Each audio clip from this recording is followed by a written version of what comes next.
So ನೋಡಿ ಅವೆಲ್ಲ ಆದಮೇಲೆ ನಂತರ ನಾವು ಎಲ್ಲ ಬಟ್ಟೆ ಎಲ್ಲ ಫೋಲ್ಡಿಂಗ್ ಎಲ್ಲ ಆದಮೇಲೆ ಎಲ್ಲ ಅರೇಂಜ್ ಮಾಡಿಬಿಟ್ಟು ಸೊ ಈ ಟಿ ವಿನಲ್ಲಿ ಒಂದು ಸೀರಿಯಲ್ ಬರ್ತಾಯಿತ್ತು. ಅಮ್ಮ ನೋಡ್ತಾರೆ ಈ ಟಿ ವಿ. ಸೊ ನಾನು ಜೊತೆ ಕೂತ್ಕೊಂಡು ಸ್ವಲ್ಪ ಹೊತ್ತು ನೋಡ್ತಾ ಇದ್ದೆ. ನನಗೆ ಸೀರಿಯಲ್ ಅಂದರೆ ಅಷ್ಟೊಂದು ಇಷ್ಟಪಡೋದಿಲ್ಲ, ನಾನು ಜಾಸ್ತಿ ನೋಡೋದಿಲ್ಲ.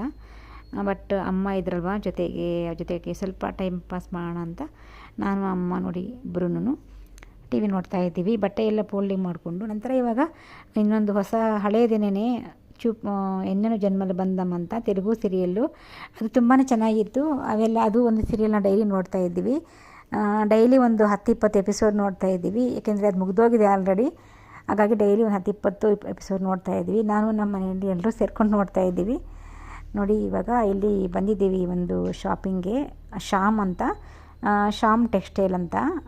ಇಲ್ಲಿ ಅಮ್ಮ ಇನ್ನು ಊರಿಗೆ ಹೊರಡ್ತಾರಲ್ವ, ಸೊ ಅವ್ರಿಗೆ ಬಟ್ಟೆ ಎಲ್ಲ ಹೊಸ ಡ್ರೆಸ್ಸು ಅಂದರೆ ಹೊಸ ಸ್ಯಾರಿ ಕೊಡಿಸ್ಬೇಕಲ್ವ. ಸೊ ಹಾಗಾಗಿ ನಾವಿಲ್ಲಿ ಬಂದಿದ್ದೀವಿ ಅಮ್ಮಗೆ ಸ್ಯಾರಿ ಕೊಡಿಸೋಣ ಅಂತ. ಕೊನೆಯದಾಗಿ ತುಂಬ ನೋಡಿದ್ವಿ, ಇದು ಇಷ್ಟಪಟ್ಟರು, ನನಗೂ ಇಷ್ಟ ಆಯಿತು ಕಲರು. ಅಂದರೆ ಪರ್ಪಲ್ ಗ್ರೀನ್ ಕಾಂಬಿನೇಷನ್ ಚೆನ್ನಾಗಿರುತ್ತಲ್ವ. ನಿಮ್ಗೆ ಇಷ್ಟ ಆಯಿತಾ ಅಂತ ಕಮೆಂಟ್ಸ್ ಮಾಡಿ. ಫ್ರೆಂಡ್ಸ್, ಚಾನಲ್ಗೆ ಹೊಸಬರಾಗಿದ್ದರೆ ಸಬ್ಸ್ಕ್ರೈಬ್ ಮಾಡ್ಕೊಂಡು ನೋಡಿ. ವಿಡಿಯೋ ಇಷ್ಟ ಆದರೆ ಒಂದು ಲೈಕ್, ಶೇರ್, ಕಮೆಂಟ್ ಮಾಡೋದನ್ನು ಮರಿಬೇಡಿ. ಈಗ ನೋಡಿ ಗುರುವಾರ ದೇವರಿಗೆಲ್ಲ ನಾನು ಮಾವಿನ ಹಣ್ಣು, ಆಪಲ್, ಆರೆಂಜ್ ಎಲ್ಲ ಇಟ್ಟು ನೈವೇದ್ಯಕ್ಕೆಲ್ಲ ಇಟ್ಟು ನಮ್ಮ ಗುರುರಾಯರಿಗೆ ಪೂಜೆ ಕೂಡ ಮಾಡಿದ್ದೀನಿ. ನಮ್ಮ ಗುರುರಾಯರು ನಂಬಿದವ್ರನ್ನ ಕೈ ಬಿಡೋದಿಲ್ಲ. ಭಕ್ತಿಯಿಂದ ಬೇಡ್ಕೊಂಡ್ರೆ ಏನೇ ಒಂದು ಸಂಕಲ್ಪ ಈಡೇರುತ್ತೆ. ಸೊ ಅದಕ್ಕೆ ನಾನೇ ಕಾರಣ ಅಂತಲೇ ಹೇಳ್ಬೋದು. ಇವತ್ತಾದರೂ ಒಂದು ದಿವಸ ಏನು ಕಾರಣ ಅಂತ ಕೂಡ ನಾನು ನಿಮಗೆ ಶೇರ್ ಮಾಡ್ಕೋತೀನಿ. ಸೊ ಗುರುವಾರ ಪೂಜೆ ನಮ್ಮ ಮನೆಯಲ್ಲಿ ಡೈಲಿ ಪೂಜೆ ಇದೇ ಥರ ಇರುತ್ತೆ.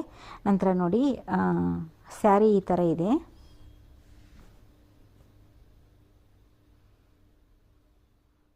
ಸೊ ಇವಾಗ ಬ್ಲೌಸ್ ಕಟ್ ಮಾಡಿಕೊಡ್ತೀನಿ. ಅಮ್ಮ ಉಟ್ಕೊಂಡು ಹೋಗ್ಬೇಕಲ್ವ ಊರಿಗೆ. ಸೊ ಬುಧವಾರ ಅಮ್ಮನ ಬಿಟ್ಟು ಬಂದಿದ್ದೀವಿ.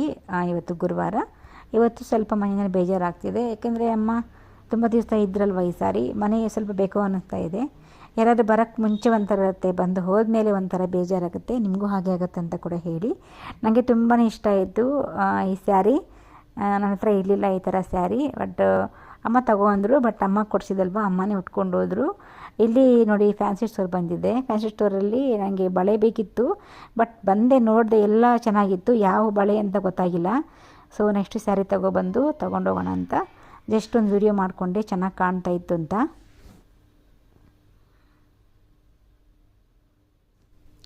ಫ್ರೆಂಡ್ಸ್, ತುಂಬ ದಿವಸ ಆಗಿದೆ ವೀಡಿಯೋಸ್ ಎಲ್ಲ ಅಪ್ಲೋಡ್ ಮಾಡೋಕ್ಕೆ ಟೈಮ್ ಇಲ್ಲ. ಸೊ ಇನ್ನು ಮುಂದೆ ನಾನು ಡೈಲಿ ವಿಡಿಯೋ ಅಪ್ಲೋಡ್ ಮಾಡೋಕ್ಕೆ ಟ್ರೈ ಮಾಡ್ತೀನಿ. ಮನೆಗೆ ಯಾರಾದರೂ ಬಂದಾಗ ನಾನು ಅವ್ರ ಕಡೆ ತುಂಬ ಫೋಕಸ್ ಮಾಡೋಕ್ಕೆ ಇಷ್ಟಪಡ್ತೀನಿ. ಅವರಿಗೆ ತುಂಬಾ ಟೈಮ್ ಕೊಡೋಕ್ಕೆ ಇಷ್ಟಪಡ್ತೀನಿ. ಇನ್ನು ವೀಕೆಂಡ್ ಬಂದರೆ ಅಂತೂ ನನ್ನ ಮಗಳು ನಮ್ಮ ಮನೆಯವ್ರಿಗೆ ತುಂಬ ಟೈಮ್ ಕೊಡೋದು ನಾನು, ಅದೆಲ್ಲರಿಗೂ ಗೊತ್ತಿರೋ ವಿಷಯನೇ.